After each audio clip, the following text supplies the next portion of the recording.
హరి ఓం శ్రీ గురుభ్యో నమః. కార్తీక మాసం పాటించవలసిన విధి విధానాల్లో 22వ రోజుగా మనం తినకూడని ఆహార పదార్థములు, పంటికి పని చెప్పే ఆహార పదార్థములు భుజించకూడదు. అలానే ఉసిరి భుజించకూడదు. అలానే రేపు దానము చేయవలసింది బంగారము, గోధుమలు, పట్టుబట్టలు దానం చేయవలెను.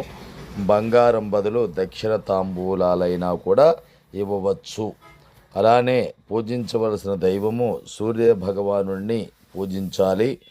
జపించవలసిన మంత్రము ఓం సూర్యాయ నమః లేక ఓం భాస్కరాయ నమః అని నామం చేయవలెను. ఈ విధముగా తినకూడని ఆహార పదార్థములు తినకుండా అదే విధముగా దానము చేయవలసిన దానము చేయడం వలన, పూజించవలసిన దైవాన్ని పూజించడం వలన, జపించవలసిన జపాన్ని జపించడం వలన మన కలిగే ఫలితము ఆయురారోగ్య తేజోబుద్ధులు అనేవి మనకు ఆ ఫలితము కలుగుతుంది.